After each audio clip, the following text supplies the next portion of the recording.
कक्षा 9वीं के विद्यार्थियों को यहाँ पे मैं कुछ प्रश्न बता रहा हूँ।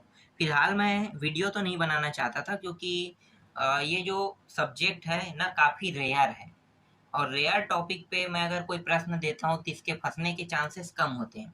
इसीलिए यहाँ पे मैं आपको पढ़ने के लिए आपको कुछ टॉपिक दे देता हूँ, जिसमें मैं आपको थोड़ा बहुत समझा दूँगा, जिससे ना आप लोगों को समझने में और याद करने में ना काफ़ी आसान आसान होगा आप लोगों के लिए। तो चलो देखते हैं। यहाँ पे देखो एक प्रश्न है, 5वां प्रश्न, सघन वन किन-किन जिलों में है?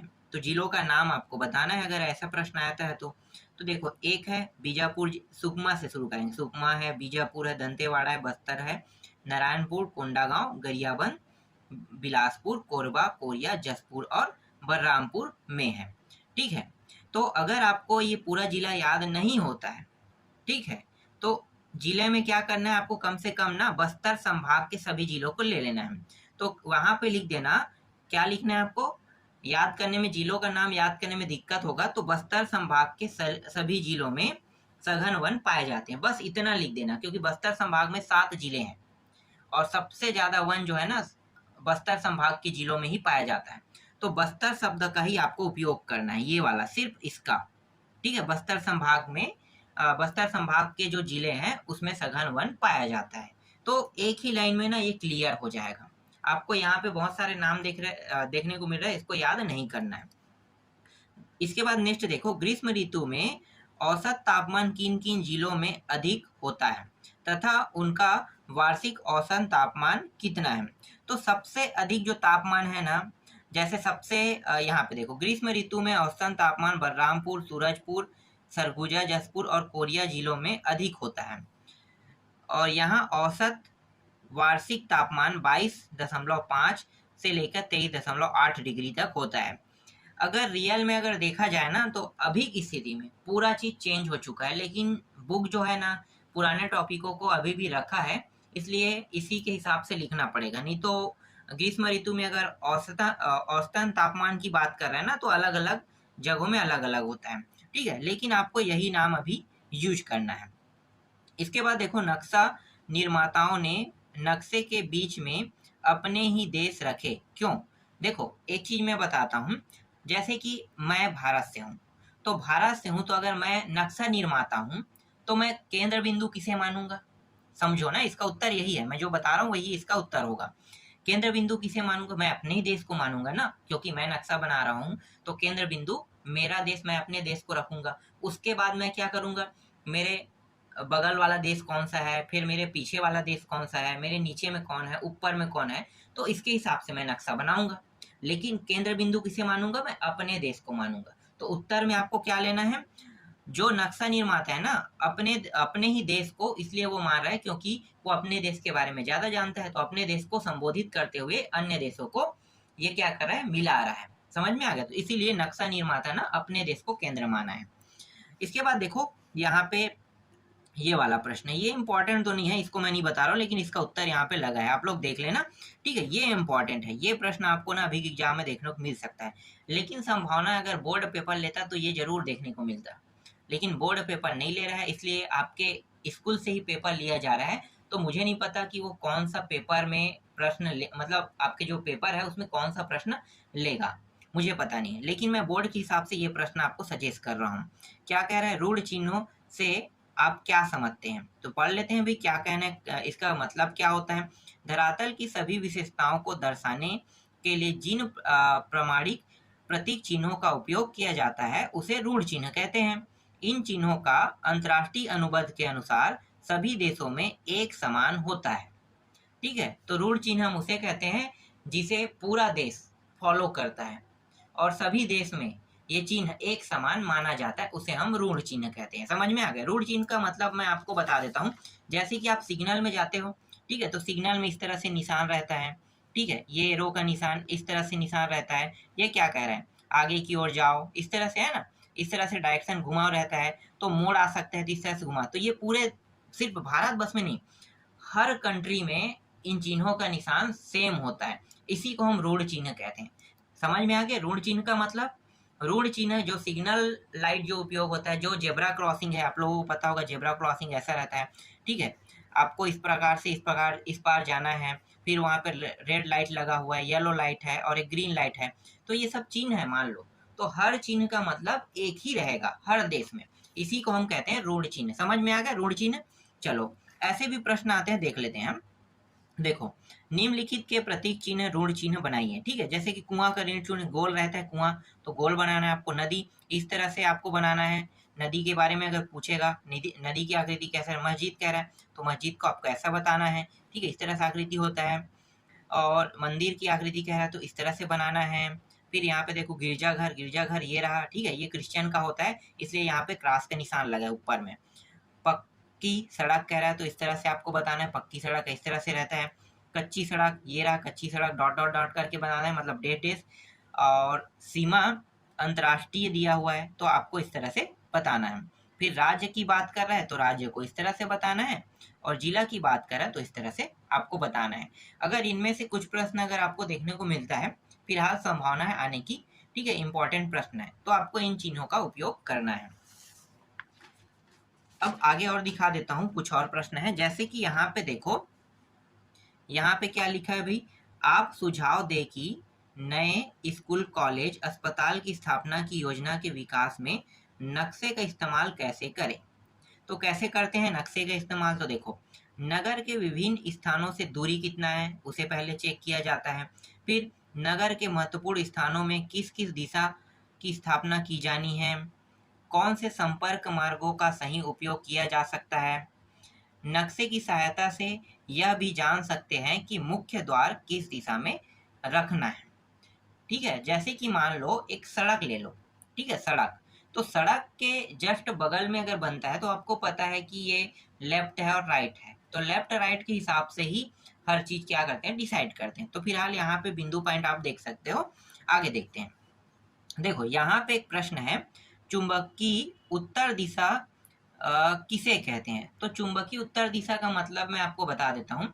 चुंबक को जब भी आप ना लटकाओगे तो चुंबक हमेशा उत्तर और दक्षिण दिशा में ही क्या करेगा, बताएगा। ठीक है, उत्तर और दक्षिण दिशा को ही बताता है।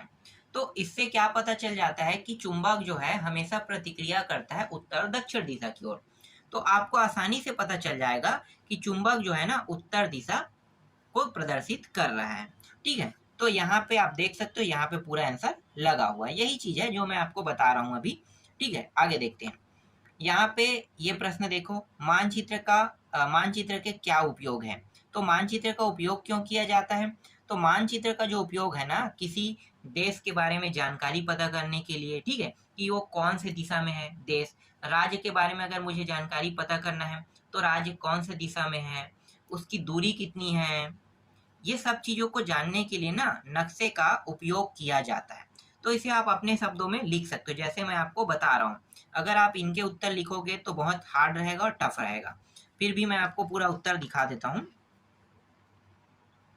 ठीक है, यहाँ पे देख सकते हो, ये उसका पूरा उत्तर है नक्शे का। आगे देखो, दुर्ग जिले की तुलना में बीजापुर से सर्वाधिक वन होने के क्या कारण होंगे।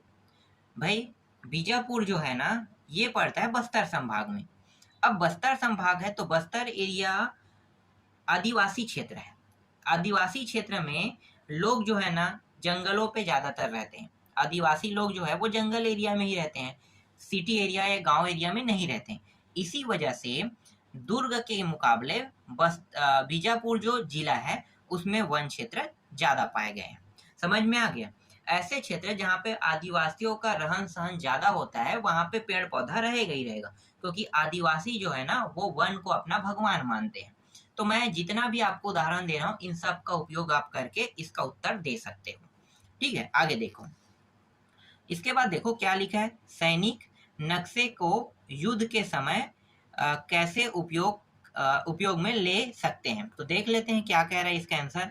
सैनिक नक्शे के द्वारा जाने का सही रास्ता ढूंढ सकते हैं, सही जगह आक्रमण की योजना बनाकर सटीक आक्रमण कर सकते हैं, जाने और वापस आने के लिए सही रास्ते ढूंढ सकते हैं। इस प्रकार सैनिक नक्शे का युद्ध के समय महत्वपूर्ण उपयोग करते हैं। तो समझ में आ गया किस लिए करते हैं। ठीक है, आगे देखते हैं दूसरा अध्याय। ठीक है, पहला अध्याय दूसरा अध्याय। दूसरा अध्याय में भारत एक सामान्य परिचय। अब इसमें भी आसान आसान प्रश्न दिए हुए हैं। तो मैं आपको दिखा देता हूँ।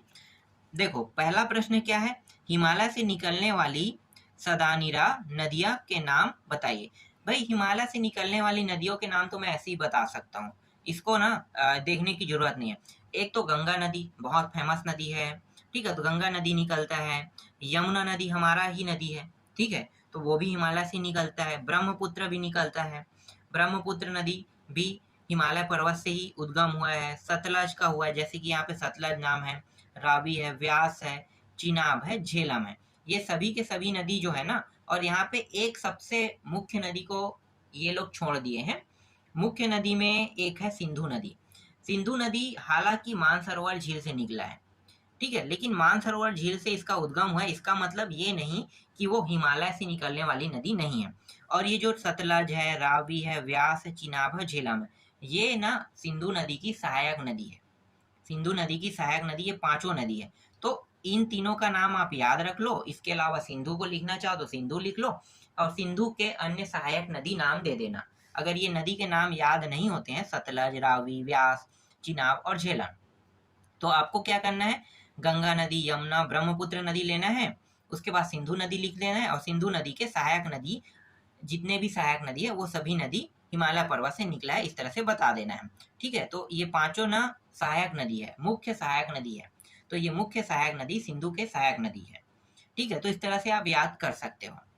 दूसरा प्रश्न देखो, उत्तरी ध्रुव से आने वाली बर्फीली ठंडी हवाओं से हमारी रक्षा कौन करता है? तो हिमालय आपको एक शब्द में लेना है। ठीक है, हिमालय जो है ना हमारी रक्षा करता है, तो एक शब्द में मैं आपको उत्तर बता दिया, हिमालय। इसका उत्तर यहाँ पे लगा है, लेकिन ऐसे ही बहुत आसान प्रश्न है, इसलिए बहुत ज्यादा डीप में जाने की जरूरत नहीं है। भारत की बाह्य सीमा को छूने वाली पड़ोसी देशों के नाम 7 देश हैं।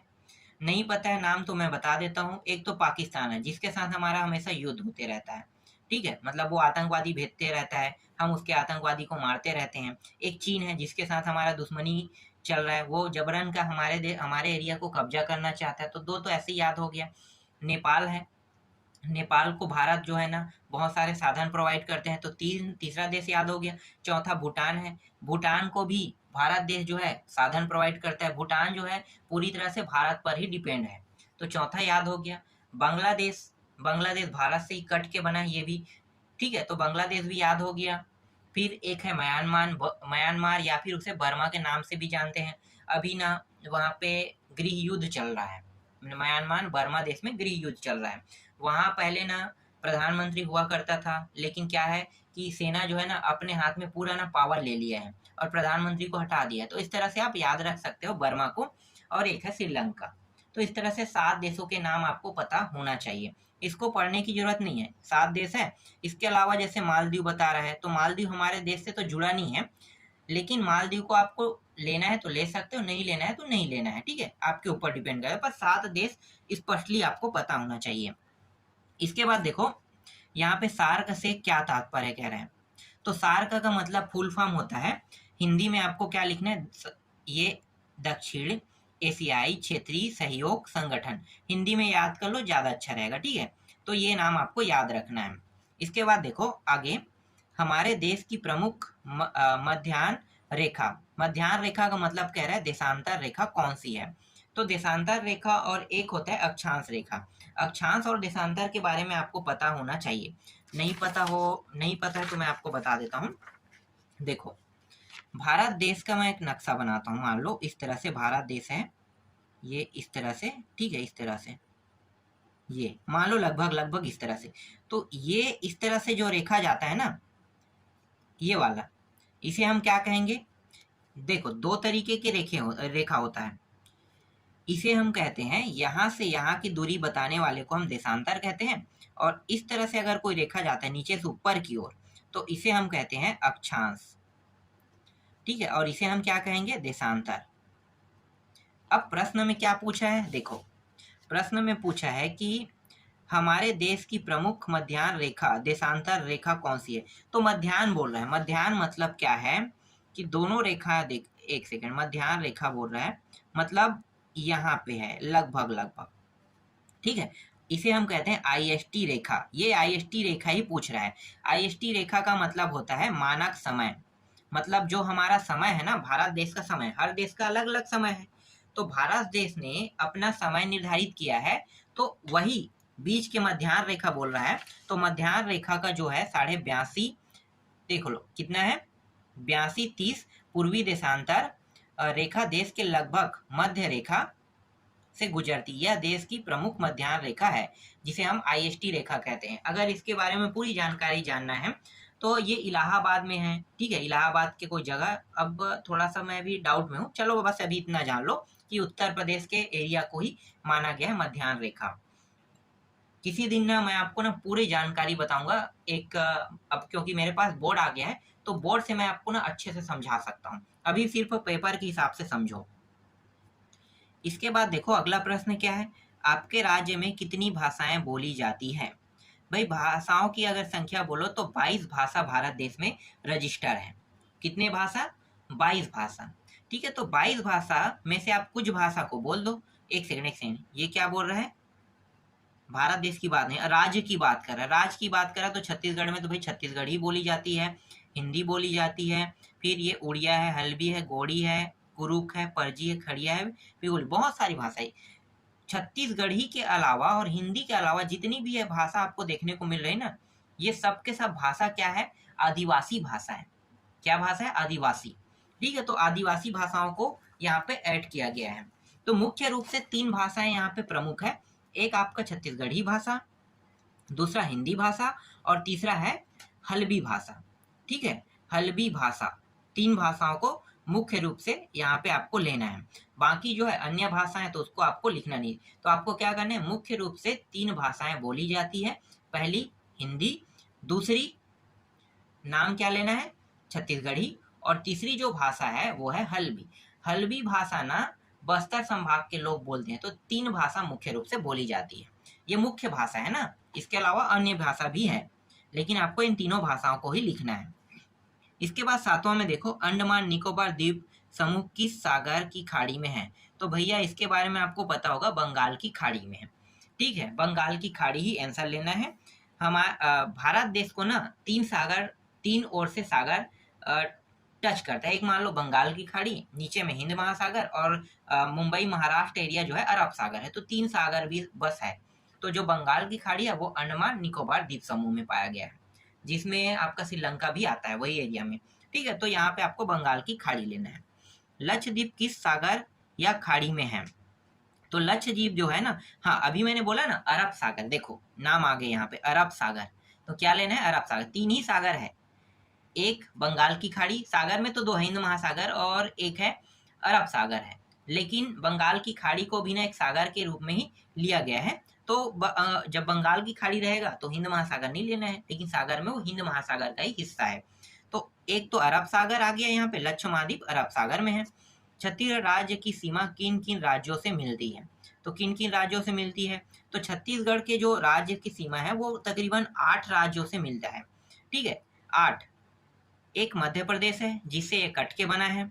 ठीक है, इसके बगल में उड़ीसा राज्य है, जिसपे हम उड़ीसा राज्य जो है ना, क्या बोलते हैं, जगन्नाथपुरी, जगन्नाथपुरी जाते हैं तो वही राज्य है, उड़ीसा राज्य। महाराष्ट्र है, मुंबई जाने वाला, वो ये कंट्री है। तेलंगाना, तेलंगाना है, आंध्र प्रदेश का पहले हिस्सा हुआ करता था, ये कट के से बना है, तेलंगाना नीचे में है। उड़ीसा मैंने बता दिया, झारखंड है, उत्तर प्रदेश है। इस तरह से शायद 6 राज्य बता रहा हूँ, 7 है। ठीक है, ठीक है, 6-7 राज्य आप लोग लिख लेना। तो कम से कम 7 राज्यों के बारे में आपको जानकारी पता होना चाहिए। मैं गिन लेता हूँ, 1 2 3 4 5 6 7। ठीक है, 7 ही राज्य आपको लिखना है, 8 में बोल रहा था, 7 है। ठीक है, आगे देखो, भारत किस महाद्वीप में स्थित है?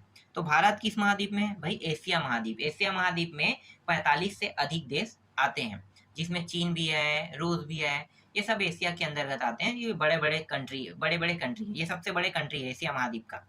तो एशिया महाद्वीप जो द्वीप में भारत है। आगे देखो, भारत के मध्य में कौन सी अक्षांश रेखा गुजरती है? तो अक्षांश रेखा 82.5 30 अक्षांश रेखा गुजरती, मध्य की बात कर रहा है ना, इसलिए आपको ये लेना है आंसर में।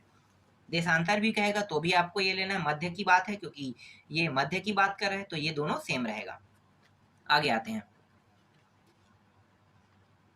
अगला जो प्रश्न है वो है, क्या कह रहा है देखो यहाँ पे, कश्मीर से कन्याकुमारी एवं गुजरात से अरुणाचल प्रदेश तक भारत का विस्तार कितने किलोमीटर है? तो बताना है आपको कि यहाँ पे कश्मीर से कन्याकुमारी के है 32-14 है, याद रख लोगे।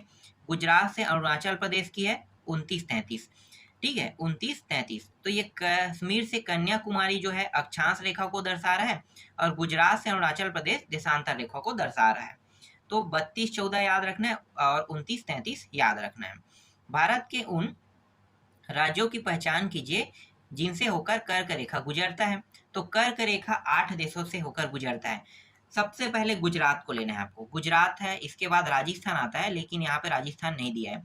फिर मध्य प्रदेश है, फिर चौथा में छत्तीसगढ़ है, पांचवा में झारखंड और छठवां में पश्चिम बंगाल। राजस्थान भी है ना, राजस्थान का नाम यहाँ पे इन्होंने नहीं दिया है। फिर त्रिपुरा और मिजोरम अंतिम है। तो 8 राज्यों से होकर गुजरता है, ये याद रखना, ठीक है। भारत की स्थल सीमा किन किन देशों को स्पर्श करती है? तो स्पर्श करने वाले देश का नाम देख लेते हैं। क्या बोल रहा है? भारत की स्थल सीमा, स्थल बोल रहा है ना, पानी से टच करने वाली नहीं, स्थल से। तो एक तो है पाकिस्तान है, ऐसे ही आपको बता सकता हूँ। पाकिस्तान टच कर रहा है, जो हमारा पड़ोसी देश है। नेपाल है, भूटान है, चीन है, म्यांमार है और बांग्लादेश है, ठीक है। तो ये 5 कंट्री जो है ना, ये टच कर रहा है। और श्रीलंका जो है जल के थ्रू टच कर रहा है, तो इसलिए हम इसे नहीं ले सकते, ठीक है। और कोई कंट्री है क्या जो मैं भूल रहा हूँ? शायद 5 या 6 ही था। अफगानिस्तान, एक मैं भूल गया था, अफगानिस्तान भी है। अफगानिस्तान जो है ना, ये भी है, ठीक है। आगे देखो, मानचित्र में भारत के पड़ोसी देश के बीच की सीमा किस चिन्ह से दिखाई गई है? तो ऋण चिन्ह से दिखाई दिया है। तो ये चिन्ह को आपको बताना है, ठीक है। ऋण चिन्ह ये रहा। भारत की समुद्री सीमा किन किन सागरों से घिरी हुई है? तो किन किन सागरों से घिरी हुई है? 2 ही सागर है, मैंने बताया था ना। लेकिन ये बंगाल की खाड़ी क्या है? सागर नहीं है, लेकिन उसे सागर के रूप में ले लिया गया है। तो एक तो अरब सागर है, एक है हिंद महासागर और एक है बंगाल की खाड़ी। तो इन तीनों नामों को आपको लिखना है। समझ में आ गया? तो इस तरह से दूसरा भी कंप्लीट हो गया। अब 2.1, 2.2 इस तरह से बहुत सारे और भी टॉपिक है, उनको मैं आपको नेक्स्ट वीडियो में बताऊंगा।